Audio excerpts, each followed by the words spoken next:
Sat there for about an hour. That was kind of.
Sunday, because you know she was on.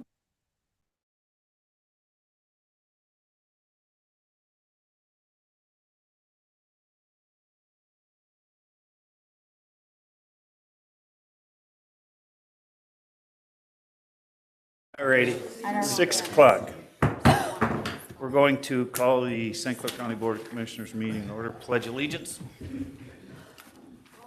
Pledge allegiance to the flag of the United States of America and to the republic for which it stands, one nation, under God, indivisible, with liberty and justice for all. Roll call. Commissioner McConnell. Commissioner Baldwin. Here, Commissioner Beeden. present. Commissioner Dunn. Here. Commissioner Rushing. Here. Commissioner Vandenbosch. Here. Chairman Bohm. Here. Approval of the agenda. So moved. Support. All in favor? Aye. Those opposed. Item 5, items A and B. Mr. Chair, I'd move for the approval and file the minutes of 2/17/22 Commissioners meeting and the 3/3/22 Standing Committee meetings. Support. Discussion. All in favor? Aye. Those opposed. Proclamations, none. Consent agendas, items A and B.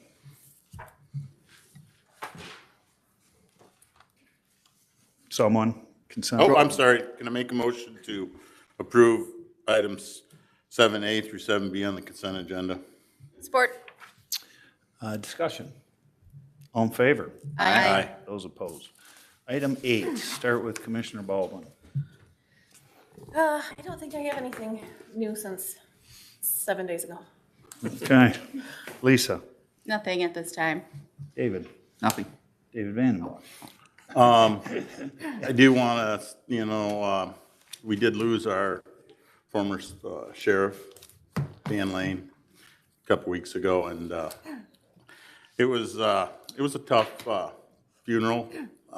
He hired myself and my wife, and he always liked to remind me of that every time we go to a political event. Just let me know who hired him, even though it wasn't long before he moved on as sheriff. But they did a wonderful job in the service. Mike Wendling did. I'm glad I didn't have to speak after him. Did a great job, and it was a good fitting send off for him. So. Okay. Agreed. David? Nothing. Nothing. So I'm going to share this with you. I'm just doing the math quick because I want to highlight this.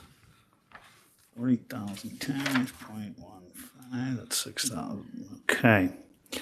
So I had some statistics pre-COVID COVID co-working. As many of you know here, I'm involved. I don't own the project, but the two schools in St. Clair, the Eddy Elementary redevelopment, which I actually went to kindergarten there, class of 73, and then Gary. And the reason I use these statistics, pre-COVID, 4.5% of the people actually worked from home. So if you did the math in St. Clair County, 160,000, 25% of the people are in the workforce. 4.5% were roughly 1,800 people that were working from home. During the height of the pandemic, it spiked to, I'll give you this number. Oh boy, I'm missing it now. It's 56 or 58%. I just talked to SEMCOG yesterday. It's 28%, okay?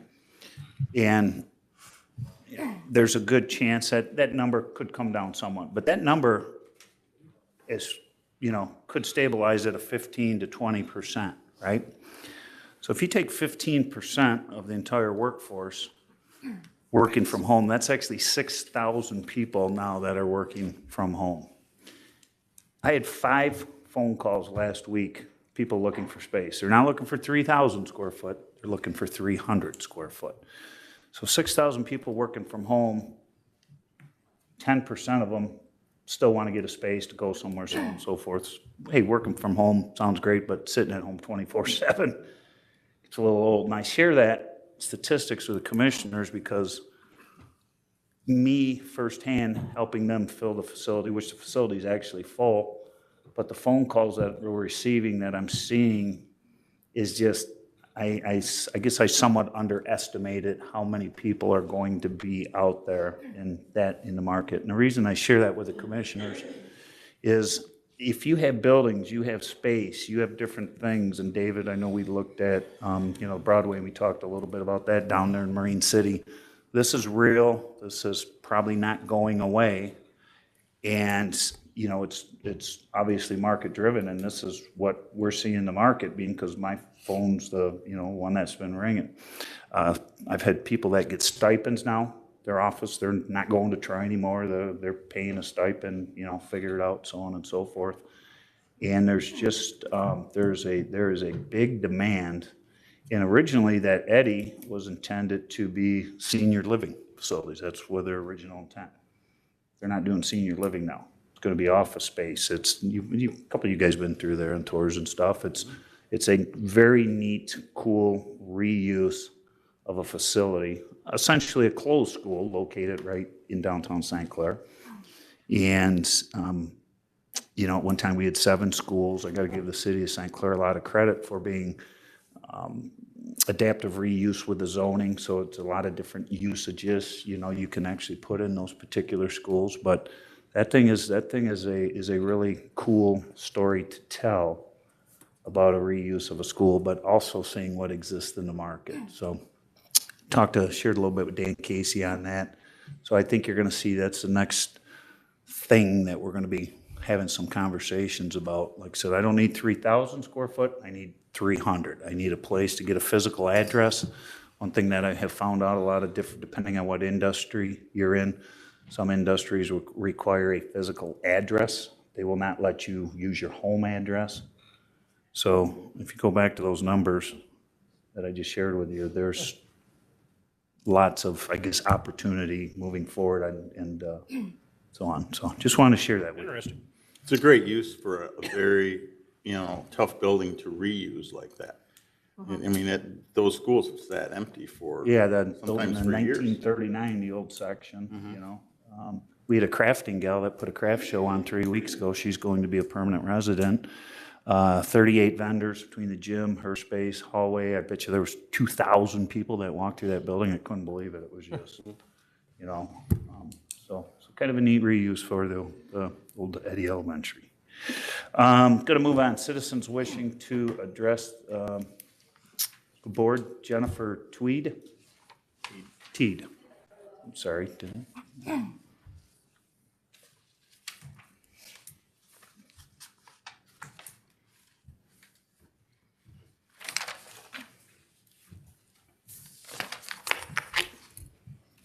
Thank you for letting me speak tonight. The previous 3 meetings, they've left me very concerned with what's going on in our county. I'll start with the decision to not censure Dr. Mercant. The meeting where you guys voted on that, there were 36 letters read in support of Dr. Mercant. Of those 36, 13 are her friends and in her circle, or they work with her. They have every single thing to gain by supporting her. And it seems like you weighed their support more than you weighed those of us who come to every single meeting. You don't get to see that they actually exist. Anybody can send in any email. You don't hear their voice and you don't see them in person. These supporters have social media accounts in which they have pictures of themselves with Dr. Mercant without masks on. So she's masking our children, but she's not doing it herself, and neither are the supporters. Many of them have recently traveled because they're posting pictures all over social media, and they're not wearing masks either. So I don't feel that their support of her mandates should be considered at all when you're making a decision to censure her.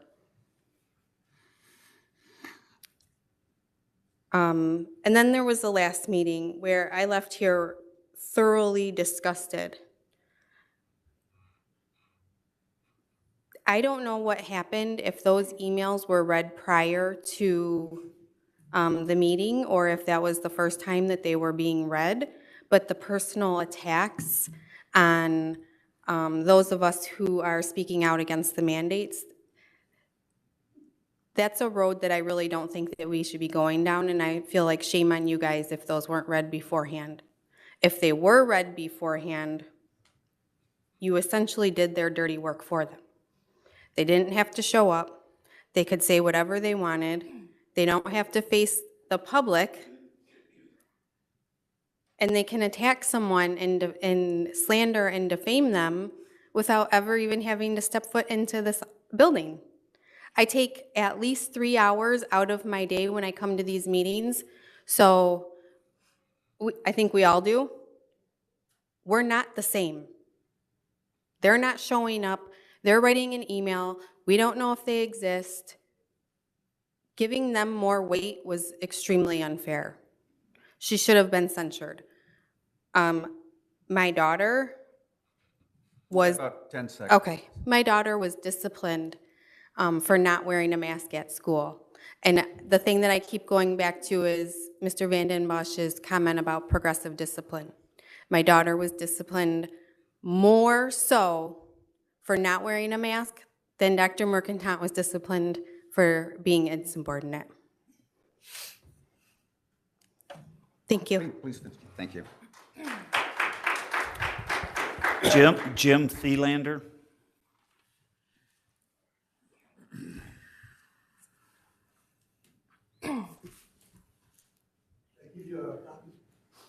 Yeah, you can.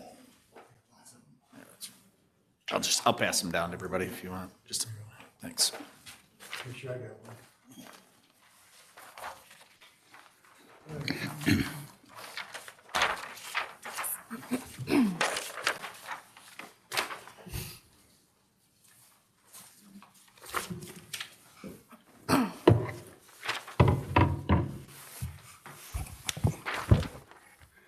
Basically, it's an issue with animal control.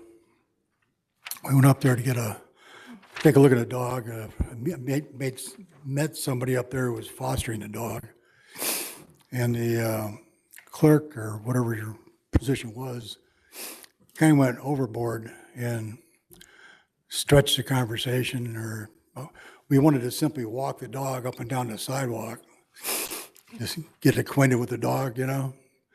And she was all flustered about that, complained about that. And then the complaint, I believe I got from Georgia, indicated that a service control officer had to come out and control me. Never saw anybody like that. So there's a lot of misstatements by their person in charge. as to what actually happened. We just went up there to meet a dog that somebody was fostering and, walked the dog back and forth a couple of times, and the kid representative was flustered about us walking up and down the sidewalk, and beyond the sidewalk was just a dirt or rusty area. And they put out some BS on me here about my age, I guess. I got white hair, but I do jumping jacks 3 times a week and other exercises, push-ups. But I went she said she offered to show a number of less high-energy dogs. No other dogs were offered, period. There wasn't any routine like that. And I believe she mentioned something about my age. Like I said, I still do push-ups and jumping jacks 3 times a week. The conversation with ACO Wilson says, I was asked how I would train such a dog. I don't know who Mr. Wilson is. Never met the guy. So I think truth and reality is a departure from what they've had to say. And that's my complaint. All right? They just covering our, CYA, cover your hiney. That's essentially what it was. No more than that. I've been up there, AC, animal control previously, and we got a dog when they brought the dog out into a small room and got acclimated to the dog, and they didn't cause the dog to get hyper, except because it may be excited that somebody actually. You got about 10 Pet 'em. seconds, please. All right. But anyway, I'd like to see something done about the things going on in animal control, because I think they're out of control. All right? Totally uncalled for. And they're lying about it. And I'll be available for further comment. Pam Binsfield. And on this, just while Mrs. Binsfeld is getting up, the responses on here are from Mr. Thielander are in bold. What he's responding to is the answer from animal control. Well, you'll have a, Yeah, but I just wanted you to know that, so that when you I'll call you up and you can give me got a it. rundown. Thank you. Are we ready? Okay. Good evening. I have to say that I am looking forward to the day that I can just attend these meetings and not need to say anything, which I'm sure you guys are as well. Or at least have what I say to be all positive. I will start by saying I support the splitting of the health officer medical director position and continually pray that these jobs will be filled by people who are willing to look at all data and do their own research and investigation into public health matters instead of regurgitating talking points. Only when government and bureaucratic entities are transparent and honest can the public make informed decisions pursuant to their lives and the livelihood of others. With that said, I hate to still be commenting on the lack of information or unwillingness to change her narrative of our current health director possesses. Just today, during her live Facebook COVID session, she stated that the vaccines have not failed, but have been a godsend to us and presented the public with what we know after thousands and thousands and thousands of cases and data collection points. Yet no one has ever seen these data collection points. But we have seen the 10,000 pages of the 10,000 pages that Pfizer was court-ordered to release to the public on all information they have regarding their vaccine. 344 pages of the first dump, are dedicated to the safety of the vaccine. Roughly 30 of those pages list the thousands of adverse events this vaccine causes. When asked about her thoughts on this by myself and her continued push of the vaccine, Dr. M replied to me that she is unaware of the release of these documents. I'm not surprised. Slightly to her credit, after I specifically asked, she did state that you could let the virus run its course and treat it with vitamin C, D, zinc, plenty of fluids, and rest. Funny, that's what my chiropractor and functional medicine doctor told me to do 2 years ago. Will this continue to go unchecked for another 3 months? Maybe. Will this continue to go unchecked past November? doubtful. Thank you.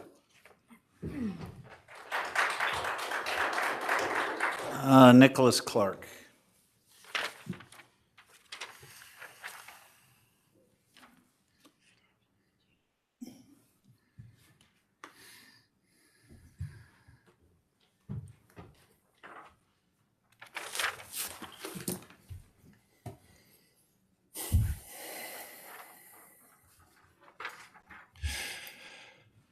I am here today to speak informally on behalf of those citizens of St. Clair County that belong to a religious minority. Last week, as part of public comments, the suggestion was made that we should invite local pastors to give an invocation or prayer during future meetings. As a non-religious citizen of this county, I would like to argue in opposition of that suggestion. No matter the personally held beliefs of our founders, the United States is not a Christian nation. The reason, simply, is that to have a nation that protects the freedom of all religions, that nation must have a secular government that neither endorses nor favors any one religion above any others. Our founders knew this, as can be recognized in the Establishment Clause of the First Amendment, and even more directly in the words of Thomas Jefferson. Quote, "I contemplate with sovereign reverence that act of the whole American people, which declared that their legislature should make no law respecting an establishment of religion or prohibiting the free exercise thereof, thus building a wall of separation between church and state." Similarly to our nation, the County of St. Clair is not by default Christian simply because that happens to be the plurality religion amongst its citizenry. All of you have family, friends, neighbors, and even constituents who do not share your faith. We are not just a community of Christians, but one of Muslims, Satanists, Wiccans, Jews, pagans, non-believers, and more. And we are all still a part of this community. Your community, our community. As a sincere former Christian, I know now, as an atheist, how alienating and harrowing it can be when you do not share faiths with a prayer being given and have to wonder how intermingled your governance is with a particular religion. While it has been determined that an invocation given at government meetings does not necessarily constitute a violation of the First Amendment, it is unnecessary for our secular governments to do so. So please, contemplate with sovereign reverence that act of the whole American people. And if you must be compelled to begin having invocations during county government meetings, then do so by establishing a system by which the adherents of any belief system may be given equal opportunity to come and speak. My name is Nicholas Clark, and if we must walk perilously atop the wall of separation of religion and government, I would like to be one of those speakers that helps to keep us balanced. Thank you. Vicki Blackburn.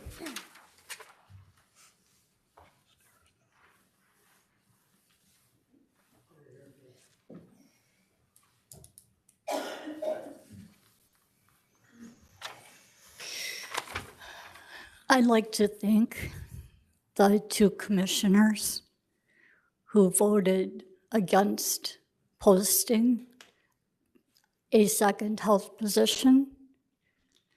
You thought things out, and I think that you made a very informed decision, as well as the county administrator.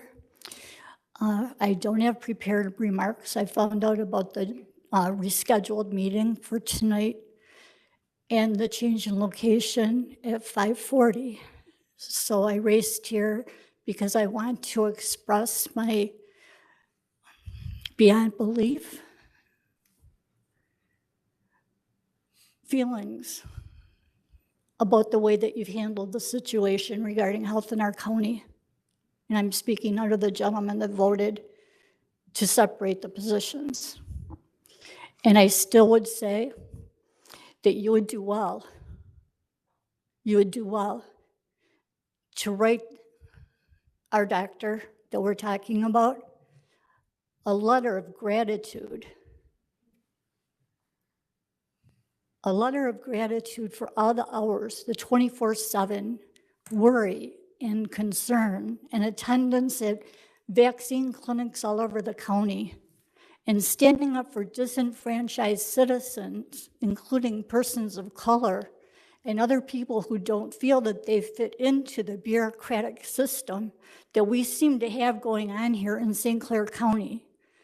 And I think it's horrible that this situation has been politicized. I also want to say that you were right to not censure her because, as you said, she was told that an email was sufficient, and she went along with that regarding the mandate. That could have been handled privately, as our commissioner said, with her, and you could have worked it out. The basic conflict resolution that we try to teach elementary students. So I'm embarrassed to say I was not familiar with each of you before, but I am now. And we will be watching with eagle eyes to see how this proceeds and to see how responsible you are in following through. The idea that two people will be able to communicate when we know that public health officers are scarce and in some cases cover 3 counties is absurd. To say that physicians would put their reputation on the line because they know her is absurd. About 10 seconds, please. And today I'm going to say, when folks go low, I'm going to go high. And I apologize for the staring at the last meeting. God bless. Sean Treadway.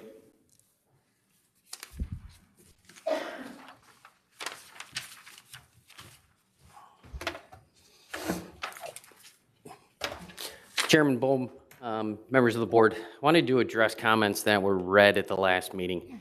An individual that introduced themselves as a health department employee. This employee went on to insult 2 county residents by name, as well as the entire city of Yale, almost 2,000 people. I'm just wondering if this type of behavior is tolerated and encouraged by county leadership.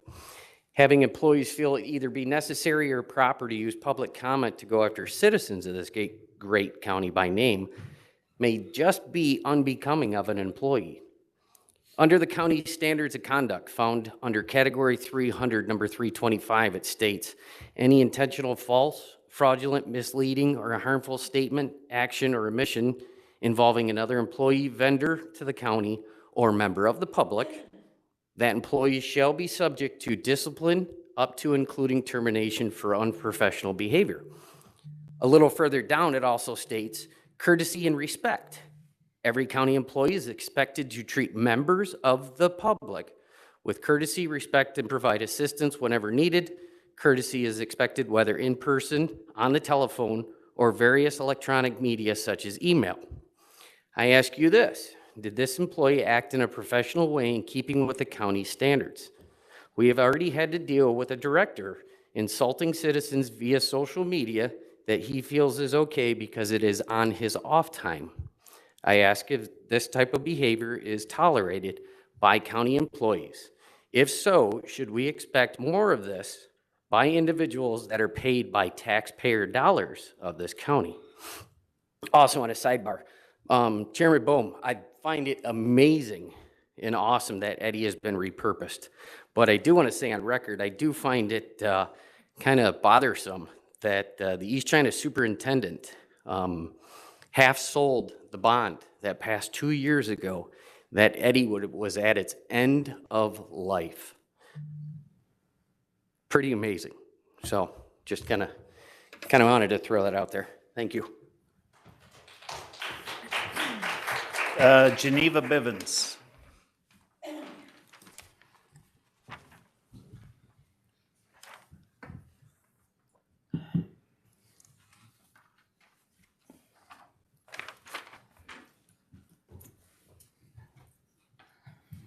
Good evening, everyone. This is a tough one, so please bear with me. I lost my best friend of 30 years to a heroin overdose 11 years ago. She struggled with addiction the last 8 years of her life. I learned a lot during that time, that you can be compassionate, empathetic, and be there for anyone struggling with addiction without being an enabler. It takes strength not to give in to the guilt trips, manipulation tactics that people will use to get what they want, that next high that they will go to great lengths to get. In her words, I would do anything for that fix. Anything. Excuse me. I'm very familiar with the 12-step program, the candid discussions when recovering addicts get to step 9, making amends. Nobody that's in recovery will tell you that it's beneficial to their recovery having easy access to free syringes if they're being completely honest. Since the opioid lawsuit settlement has been reached, Michigan stands to receive $776 million, which this county is a party to. I think we need to start looking at what is and isn't working. While I understand that something had to be done and still needs to be, I believe the Schneider administration made a serious mistake with the syringe services program. I can't figure out how providing syringes, actively taking part in enabling members of our community that inject their drug of choice helps curb addiction, promotes or assists with recovery, or provides a positive benefit in reducing opioid abuse or overdoses. I also can't help but wonder, how many of the syringes handed out by the health department have contributed to the increase in overdoses in our county since that program began.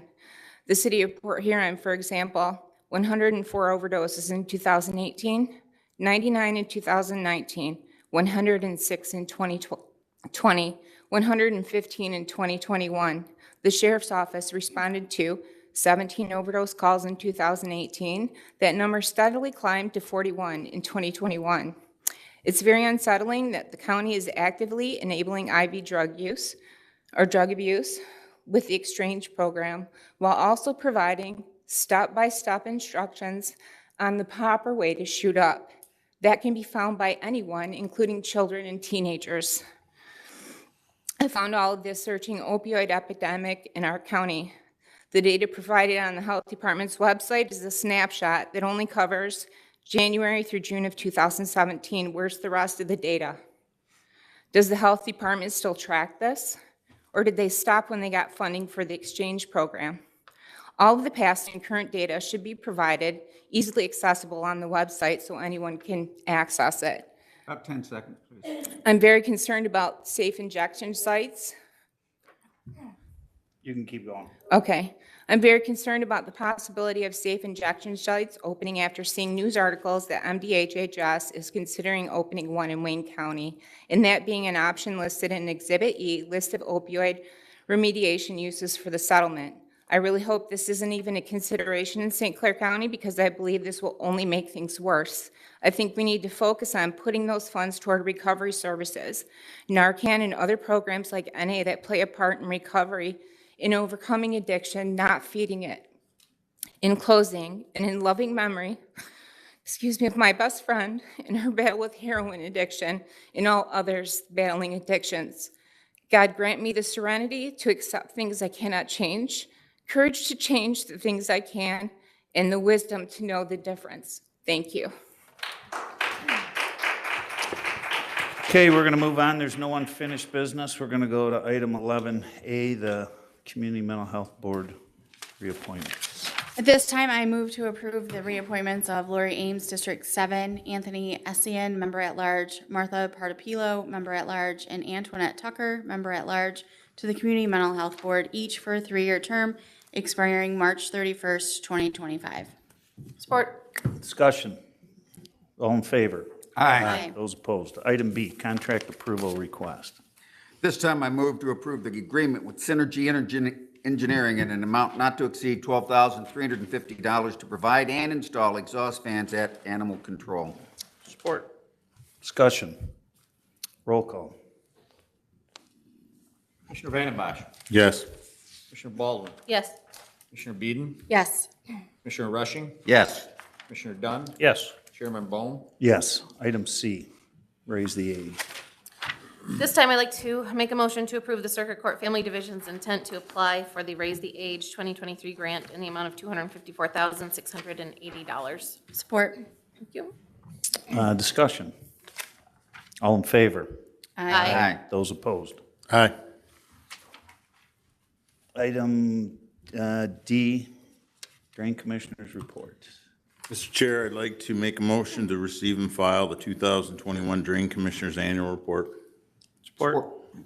Discussion. All in favor? Aye. Those opposed. 2022 landfill paving project. Mr. Chair, I move to award the 2022 landfill paving project to TG Prees in the amount of $62,003.63. Support? Discussion. Roll call. Commissioner Baldwin. Yes. Commissioner Vandembosch. Yes. Commissioner Beeden. Yes. Commissioner Rushing. Yes. Commissioner Dunn. Yes. Chairman Bohm. Yes. Item F. This time I'd like to make a motion to award the contract for design and construction engineering for the Goodles County Park connecting drive and site improvements to Fishback Engineers in the amount of $42,590. Support. Discussion. Roll call. Commissioner Beeden. Yes. Commissioner Vandembosch. Yes. Commissioner Baldwin. Yes. Commissioner Dunn. Yes. Commissioner Rushing. Yes. Chairman Bohm. Yes. Item G, I actually will take a motion. I just want you to kind of get up and talk about next steps, so on and so forth, so. Mr. Chair, I'd move to approve the agreement with Al's Area Spraying for gypsy moth suppression in the amount not to exceed $550,000 as determined by survey conducted in the fall, winter of 2021. Support. You want to come up and just give us a few of the highlights on what we talked about? So, talk to Kristen here. It's Christine. Christine? Kirsten. Kirsten. So I got a call from one of my people in St. Clair Township. Thanks for the spray, program, yada, yada, yada. How do we get some more information out? Those that are concerned that don't want the spray, is the spray harmful? Is it, so it's kind of the next step of, I guess, of the educational piece. Obviously, there's been a ton of work that has gone into this. As I told you before, I didn't even know what a gypsy moth was a year ago. And, first time we've seen these things in quite some time. In 18 years on the board, never had to deal with it. I know you had to deal with them however many years ago I'd heard, but kind of came front and center. So I commend this board taking quick action, because if we had to go process where the townships had to go through it, it wouldn't happen this year. I think after we sat in that meeting, we strongly felt that. So this will at least get an opportunity, then we can get a good plan, a good thing in place moving forward. So. Yes, so thank you, commissioners. The actions that you took last week are going to be very helpful for our community. So our next steps in the program are to finalize the spray areas and then to produce the maps to share with the townships and municipalities. We're also working on the process to notify all the landowners in those treatment areas, and we're scheduling a series of public informational workshops for the first part of April to announce how the program works and share those maps and some general information about the pest. We're also updating all of our outreach materials. We'll be going to public events and fairs and distributing information about the program and the pest. We're also going to provide some support materials for the folks that don't make it into spray areas. And direct email outreach to our list of about 600 homeowners in the county that had reported gypsy moth issues this past year.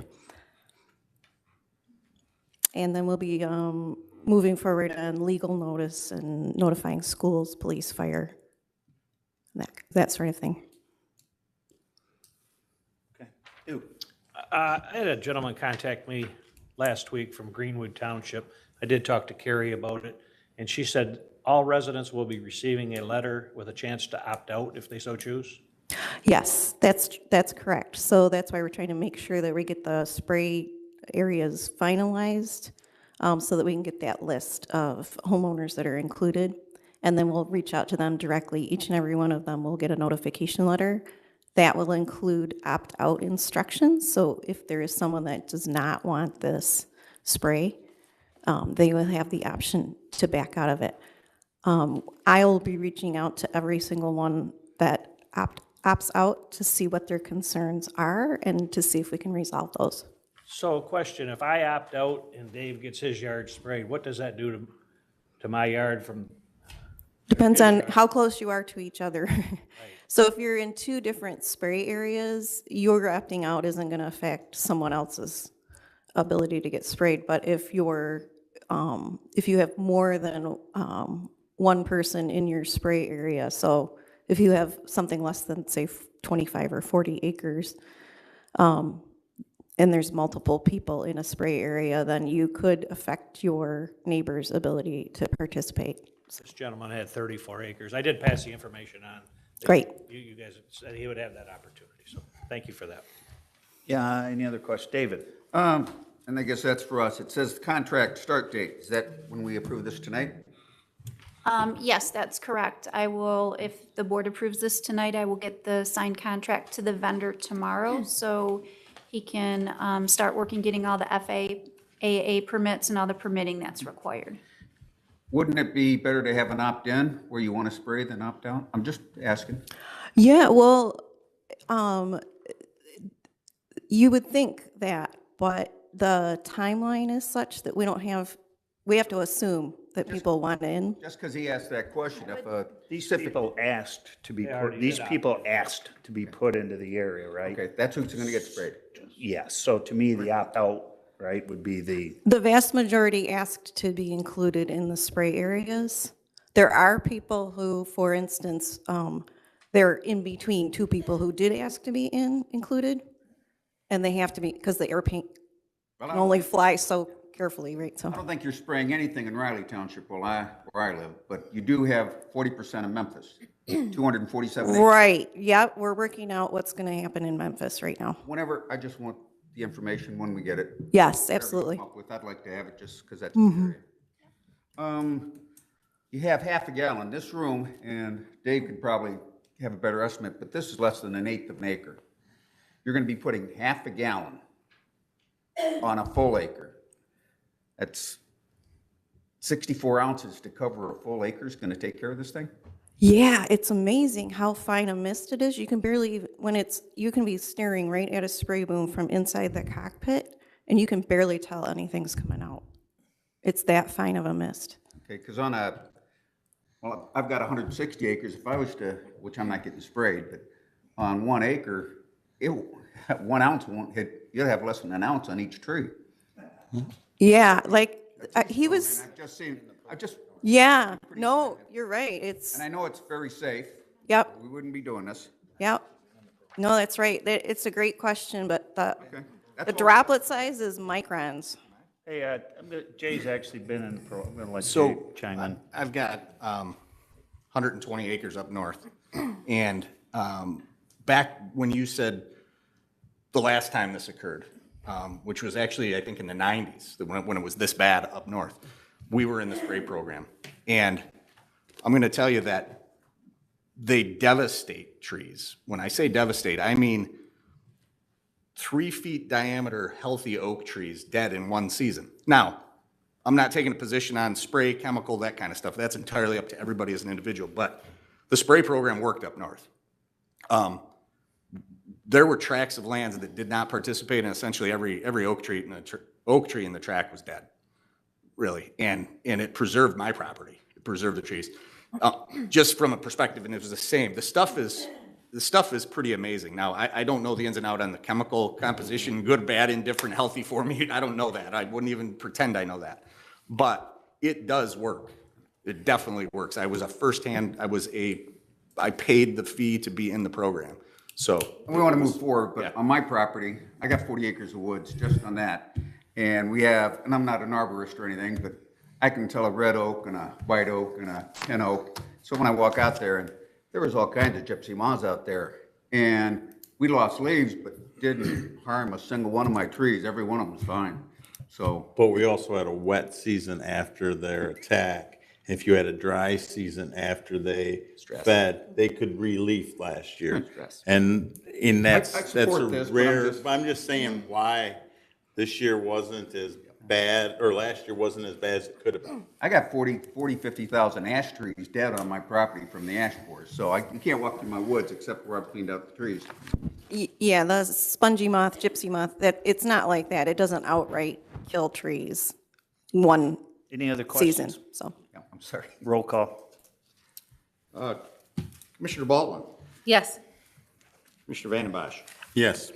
Commissioner Dunn, Yes. Commissioner Beeden, Yes. Commissioner Rushing, Yes. Chairman Bone. Yes. Item H, Resolution 2022-4. Mr. Chair, I'd like to make a motion to adopt Resolution 22-04, approving the submission of a development grant application, to the Michigan Department of Natural Resources Recreational Passport Fund for the improvements at the Columbus County Park, and to commit millage funds for the local match in the amount of $25,000. Support. Discussion. Roll call. Commissioner Dunn, Yes. Commissioner Baldwin, Yes. Commissioner Rushing, Yes. Commissioner Vanden Bosch, Yes. Commissioner Beeden, Yes. Chairman Bone. Yes. Item I, Resolution 2022-05. At this time, I'd like to make a motion to adopt Resolution 2205, authorizing the submission of a development grant application to the Michigan Department of Natural Resources Trust Fund for improvements at Columbus County Park, and to commit millage funds for a local match in the amount of $25,000. Support. Discussion. Roll call. Commissioner Rushing, Yes. Commissioner Baldwin, Yes. Commissioner Dunn, Yes. Commissioner Vanden Bosch, Yes. Commissioner Beeden, Yes. Chairman Bone. Yes. Item J, the Resolution 2022-06. This time I move to adopt Resolution 22-06, authorizing submission of a development grant application to the Michigan Department of Natural Resources Recreation Passport Fund for improvements at Goodles County Park, and to commit millage funds for the local match in the amount of $375,000. Support. Discussion. Roll call. Commissioner Beeden, Yes. Commissioner Vanden Bosch, Yes. Commissioner Rushing, Yes. Commissioner Dunn, Yes. Commissioner Baldwin, Yes. Chairman Bone. Yes. Item L, Resolution 2022-08. At this time, I'd like to make a motion to adopt Resolution 22-08, authorizing the submission of a development grant application to the Michigan Department of Natural Resources Trust Fund for improvements at North Channel County Park, and to commit millage funds for the local match in the amount of $280,000. Support. I skipped K, but I know. we'll go back. I'm sorry. You guys got to correct me when I'm doing that stuff. all Roll make it call. Commissioner Dunn, Yes. Commissioner Rushing, Yes. Commissioner Vanden Bosch, Yes. Commissioner Beeden, Yes. Commissioner Baldwin, Yes. Chairman Bone. Yes. Staring at all these resolutions in a row here. Item K, Resolution 2022-07. Mr. Chair, I'd move to adopt Resolution 2207, authorizing the submission of a development grant application to the Michigan Department of Natural Resources Trust Fund for improvements at Goodles County Park, and to commit millage funds for the local match in the amount of $265,000. Support. Discussion. Roll call. Commissioner Vanden Bosch, Yes. Commissioner Beeden, Yes. Commissioner Dunn, Yes. Commissioner Baldwin, Yes. Commissioner Rushing, Yes. Chairman Bone. Yes. Item M, Commissioner District Plan Projects. I move to approve the Commissioner District 7 American Rescue Plan projects for Commissioner Vanderbosch's district in the amount of $91,415. Support. I didn't know if you were, Discussion. you were just looking. Roll call. Commissioner Vanden Bosch, Yes. Commissioner Dunn, Yes. Commissioner Beeden, Yes. Commissioner Baldwin, Yes. Commissioner Rushing, Yes. Chairman Bone. Yes. Item K, the Administrator's Report. A couple of things for you this evening. As you are all probably aware, our campus is going to be affected by the summer construction schedule, in particular this building. So access off Fort Street will about mid-April through mid-July. That road will not be accessible in those spaces. And then along our courthouse as well later in the summer. So expect some disruption starting next month, but the crossroads should be open, so it'll be a little bit more difficult to get here, and the public parking would have to be out front because these spaces along the side won't be available. But once it's complete, there'll be angled parking, so we'll actually be gaining more spaces in front of our building. So it'll be very nice when it's done. City of Port Huron has been in constant contact with us regarding the project and every step of the way, so they've done a great job keeping us notified. We've had several follow-up meetings regarding our airport crosswind funding. Our director, Katie, did attend the airport managers conference and was able to make some contacts with other airports that are being affected by that loss of funding. So they are all joining together. We did also have a follow-up conference call with Senator Peters' office to provide him with more information and continue to discuss those issues and see what can happen legislatively to help correct this funding problem. As part of that, we are also working with the Michigan Office of Aeronautics on our AWAS system, and what that is what measures our wind speed, and that wind speed is what determines if our crosswind runway is required. So there is some tree obstructions around our current one, so we are going to have to remove those trees, but we are also looking at potentially relocating it because it's not an ideal spot. So once we have new wind data, that may also help us with that problem. On a good note from our airport, we were notified that under the American Rescue Plan Act infrastructure funding, we are receiving an additional $295,000 a year for the next 5 years for airport projects. Those funds have to be used similar to how our funding works now, so it has to be projects that are in our airport capital improvement plan. And unfortunately, none of these funds can be used towards crosswind either, but it's the same requirements. A little bit more flexibility. We can use some on maybe a couple building things as long as it directly affects the pilots in aviation. So you'll see some different projects coming forward. We're not required to spend the $295,000 a year, so we can roll it if we have a larger project that we want to use it all in one fell swoop. Last month, I met with Ken Cummings from Tri-Hospital EMS. We met with Richmond Lennox and the City of Marysville, which are all the ambulance providers in the county, to discuss their ambulance millage proposal. The group did decide on some language in a proposal, so they will be here to present that to you next month. You'll have to approve it in April in order to make the clerk's office deadline for it to be on the August ballot. And lastly, we are working, administration is working with the courts on a potential project to reopen some parts of the old juvenile center to bring some of the day treatment operations over there. Right now, they're operating in the day treatment building and in the juvenile center. So they would achieve some economies of scale by having the program under one roof. So we're still very early in those stages on the feasibility and getting some cost estimates if that's something that could potentially happen. And that's all I have this evening. Questions for Carrie? A motion to receive and file minutes. Miscellaneous, if I could. Yeah, let's get through the motion of receive and file administrator's report. So moved. Second. All in favor? Aye. Aye. Those opposed? Miscellaneous. What I mentioned to you before, Jeff, St. Augustine was where I went to 5 different high schools, but I went to one in Germany. And if you weren't aware, I have brought up in the past he'll know, but MASH units, I was actually born in a MASH unit in France. So I was born in a tent because there was no hospitals back there, being the senior citizen here.